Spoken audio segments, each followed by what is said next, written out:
Hi everyone, welcome back to our channel. First of all అందరికీ good morning అండి. SSC CPO 2023లో release అయిన నోటిఫికేషన్కి సంబంధించి మొత్తం ప్రాసెస్ అంతా కంప్లీట్ అయిపోయి నిన్న నైట్ రిజల్ట్స్ని డిక్లేర్ చేయడం జరిగింది. అంటే tier 1 plus events plus tier 2 plus medical test and document verification అయితే ఉంటుంది. టోటల్గా ఇంత ప్రాసెస్ అనేది చాలా తక్కువ టైంలోనే కంప్లీట్ చేశారు చెప్పాలంటే. సో మొత్తానికి ఫైనల్ రిజల్ట్స్ అనేవి డిక్లేర్ చేశారు. కొంచెం కట్ ఆఫ్స్ చూసుకున్నట్టయితే హైగానే ఉన్నాయి. దీనికి గల రీజన్స్ ఏంటనేది ఒకసారి డిస్కస్ చేసుకుందాం. అలాగే మరి ఇప్పుడు రాసే వాళ్ళు ఎవరైతే ఉన్నారో మరి మీకు ఇప్పుడు సేఫ్ స్కోర్ ఎంత ఉండాలనే దాని పట్ల కూడా నేను ఒకసారి చెప్తాను.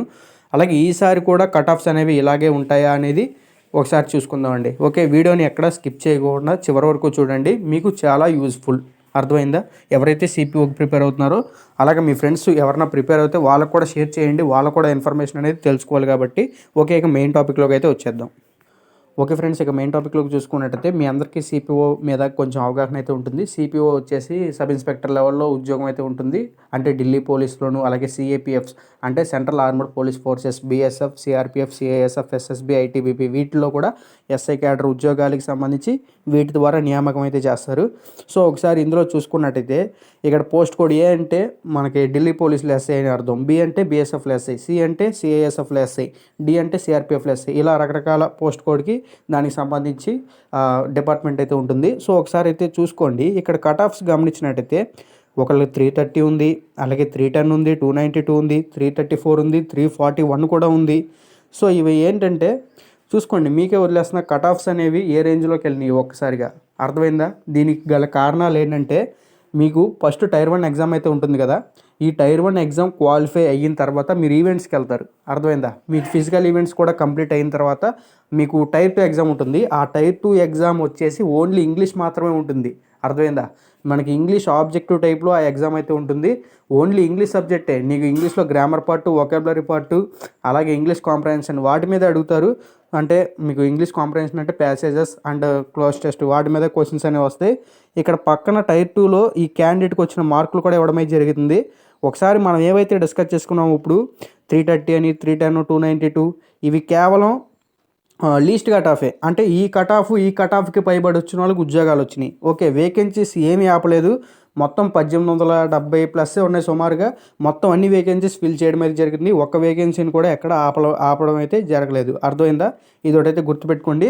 సో ఇక్కడ చూసుకోండి, వేకెన్సీస్ అనేవి 5 ఖాళీగా ఉన్నాయి, 5ని ఫిల్ చేశారు ఫస్ట్లో. ఓకే, ఇలాగా ఇక్కడ ఒకసారి చూసుకోండి, గమనించండి. పేపర్ 2లో 178.75 వచ్చింది మార్కులు ఫస్ట్ పర్సన్కి.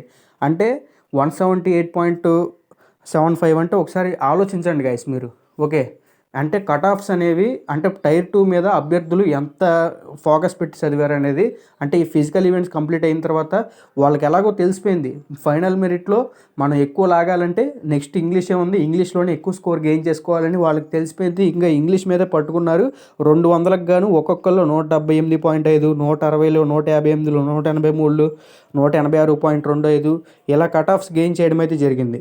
సో ఒకసారి అయితే మీరే చూసుకోండి పేపర్ 2 అనేది ఎంత కీలకమో. ఓకే, మరి బ్రదర్ నాకు ఇంగ్లీష్ వీకు, ఓకే నేను మరి అంత స్కోర్ చేయలేను, నా రేంజ్ వచ్చేసి ఒక 130, 140 ఆ మాదిరిగా చేసుకోగలను, మరి నాకేమన్నా ఛాన్స్ ఉంటుందా అంటే మీరు టైర్ 1 బాగా రాయాలండి.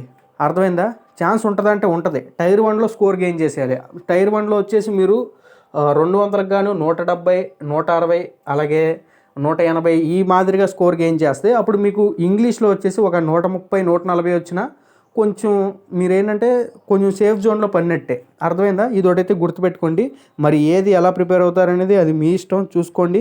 ఇక్కడ మట్టి కట్ ఆఫ్స్ అనేవి ఒక రేంజ్లోనే ఉన్నాయి అని చెప్పుకోవచ్చు. ఏదైతే మనకి టైర్ 2 ఎగ్జామ్ ఉందో దానికి సంబంధించి వాళ్ళకి ఏదైతే క్వాలిఫై అయిన పర్సన్స్ ఉంటారో ఆ పర్సన్కి వచ్చిన మార్కులు. అర్థమైందా?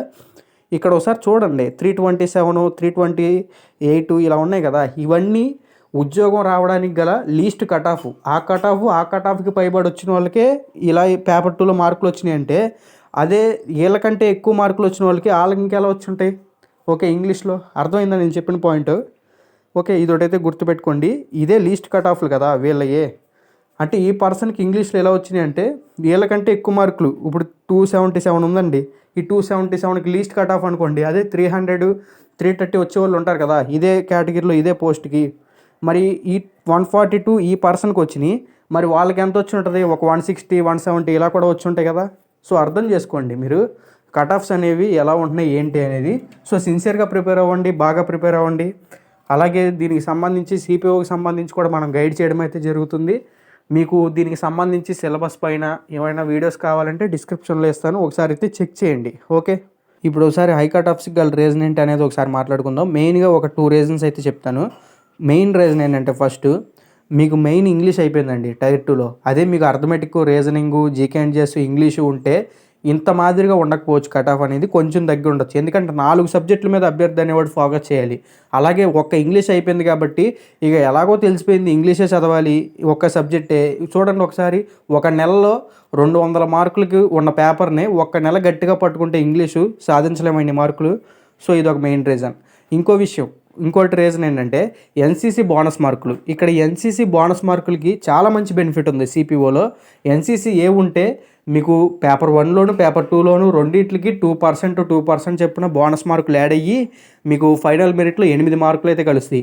అదే మీకు ఎన్సీసీ బి సర్టిఫికేట్ ఉంటే 3% పేపర్ 1లోను 3%, పేపర్ 2లోను 3% బోనస్ మార్కులు యాడ్ అయ్యి ఫైనల్ మెరిట్లో 12 మార్కులు కలుస్తాయి. అదే ఎన్సీసీ సి సర్టిఫికేట్ ఉందనుకోండి, ఇంకా చెప్పక్కర్లేదు, 5% పేపర్ 1లోకి సంబంధించి 5%, పేపర్ 2లోకి సంబంధించి 5% బోనస్ మార్కులు యాడ్ అయ్యి ఫైనల్ మెరిట్లో 20 మార్కులు కలుస్తాయి ఏకంగా. సో ఎన్సీసీ ఉన్న వాళ్ళకి ఇందులో ఒక చాలా మంచి బెనిఫిట్ అని కూడా చెప్పుకోవచ్చు. అలాగే ఈ మాదిరిగా కట్ ఆఫ్స్ ఉండడానికి గల రీజన్ కూడా అది కూడా ఒకటే అని చెప్పుకోవచ్చు. అర్థమైందా? ఇంకో రీజన్ ఏంటంటే మీరు అనుకుంటారు జనరల్గా ఏంటంటే, బ్రదర్ మరి వేకెన్సీస్ తక్కువ ఉన్నాయి కదా, ఆ విధంగా చూసుకున్నట్టయితే మరి వేకెన్సీస్ చూసుకోండి, 1870 వేకెన్సీస్ ఉన్నాయి లాస్ట్ టైం. మరి ఇప్పుడు చూసుకున్నట్టయితే 4187 వేకెన్సీస్ ఉన్నాయి. మరి ఈసారి ఇలాగే ఉంటుందా కట్ ఆఫ్ అంటే? ఇంచుమించు ఇలాగే ఉంటుందండి. సో ఈసారి చూసుకున్నట్టయితే పెద్ద డిఫరెన్స్ అయితే ఏముండదండి లాస్ట్ టైంకి. ఈసారి ఇంచుమించు ఇలాగే ఉంటుంది. అంటే తగ్గితే ఏదైనా కొంచెం ఒక 5-6 మార్క్స్ లేదా 10 మార్క్స్ వితిన్ ఈ సరౌండింగ్లోనే తగ్గిద్ది. అంతేగాని భారీగా ఒక 40 మార్కులు 50 మార్కులు తగ్గే స్కోప్ అయితే ఏముండదు.